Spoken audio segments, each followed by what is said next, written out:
Salut à tous et bienvenue. Dans cette vidéo, on va s'intéresser à la création d'un Google Forms et voir simplement comment on peut analyser des données sur la base d'éléments qu'on aurait par exemple demandé à nos clients.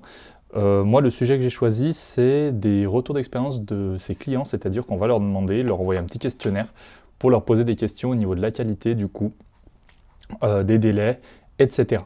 Donc, avant d'aller sur Google Forms, je vais simplement définir mon besoin sur papier, entre guillemets. Donc, la première chose dont je vais avoir besoin pour chacun de mes clients, c'est leur nom, leur prénom, et ensuite, on va leur demander quel type de client est-ce que c'est. C'est-à-dire, alors j'irai plus dans le détail juste après, type de client,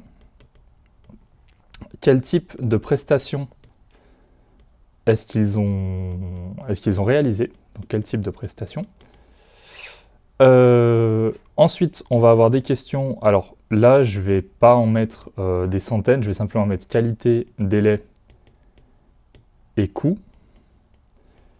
Et enfin, la dernière question, ce sera une recommandation. Encore une fois, c'est comme sur Excel, j'ai toujours tendance à conseiller en fait de d'abord créer son cahier des charges à part, puis ensuite d'intégrer au logiciel, que ce soit un Excel ou un Google Forms, ce qu'on veut, ensuite de traduire en fait dans le langage du logiciel. Ça permet d'être beaucoup plus clair et en fait de ne pas se prendre les difficultés à la fois du fond du logiciel et de la forme. En fait, on sait déjà ce qu'on a à mettre dedans, donc ce sera beaucoup plus simple. Donc le nom, ce sera assez simple, ce sera simplement un texte, le prénom, pareil, le type de client. Alors moi, je vais faire plusieurs types de clients, c'est-à-dire les clients particuliers, professionnels et publics. Ensuite, le type de prestation, eh ben, on va dire qu'on a conseil et formation. La qualité, ce sera une notation sur 5, le délai de la même façon et le coût de la même façon. Et enfin, pour les recommandations, ce sera simplement un oui ou non. Voilà, donc maintenant que j'ai ma base, mon cahier des charges, je vais me rendre tout de suite sur Google Forms. Et à partir de là, je vais lui demander de faire un nouveau questionnaire. Pardon. Alors, sur Google Forms, vous faites plus comme je viens de faire ici. Je vais le nommer retour client. Alors, je vais le nommer V2. Vous verrez pourquoi j'ai fait deux versions. V2. Et ici, vous voyez qu'il propose déjà une question de base avec un choix multiple. Donc ici, simplement, je vais la remplacer. Je vais mettre par non. Alors là, il m'a bien détecté que c'était une réponse courte, short answer, donc ce qui est assez pratique, c'est ce que je veux. Donc c'est un petit texte. Et ici, je peux dupliquer ma question et je vais lui demander en seconde partie le prénom. On peut tout mettre dans la même question, bien sûr, éventuellement. Ensuite, je vais ajouter une question ici, add question, et la seconde que je vais mettre, c'est le type. Je vais mettre type de client.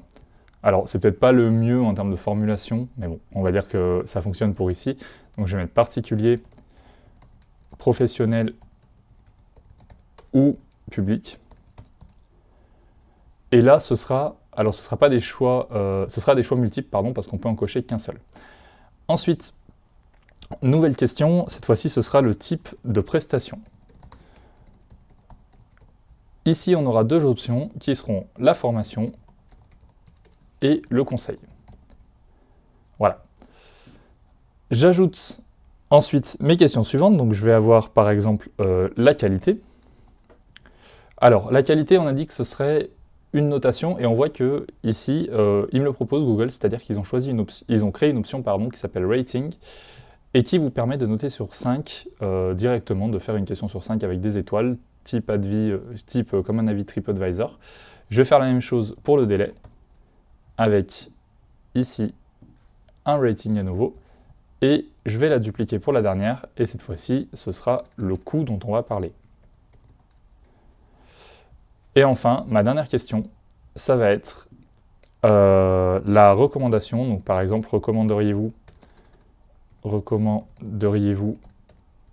nos services.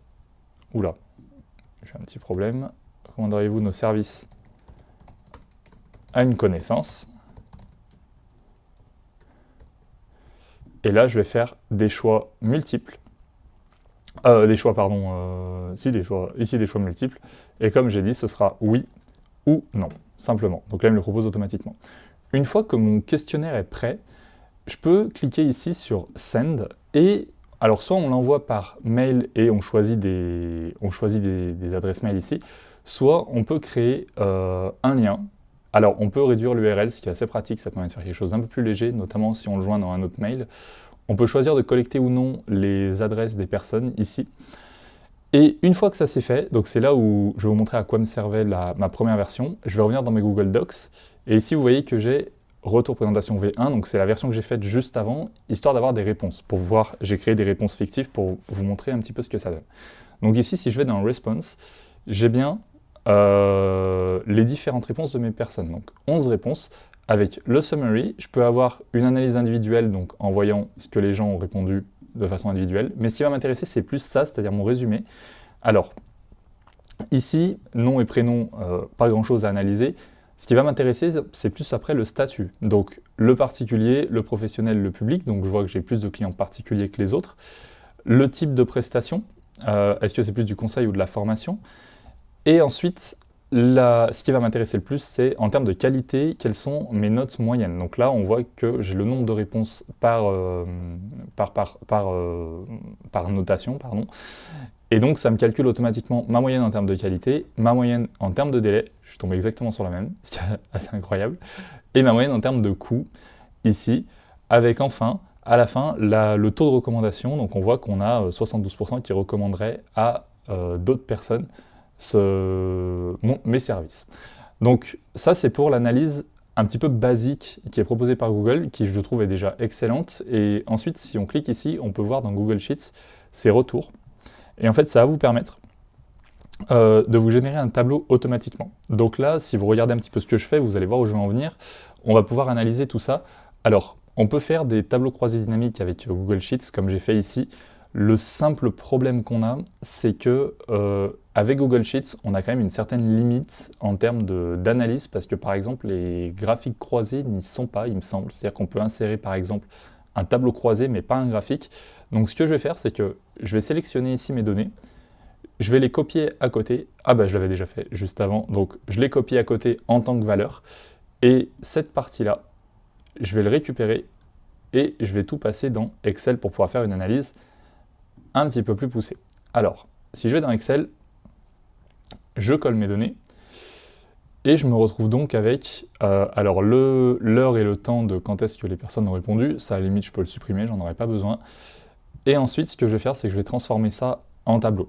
Donc là, je commence à aller un petit peu loin dans l'analyse, mais l'avantage de ça, c'est qu'à partir de là, je peux faire du graphique croisé dynamique sur la base de ce tableau-là. Et par exemple, je peux choisir de prendre mon type de prestation et la qualité par rapport au type de prestation. Et je vois quand... Alors, ici, il me réalise par défaut des sommes de qualité. Donc, moi, je vais lui demander dans les paramètres de champ une moyenne.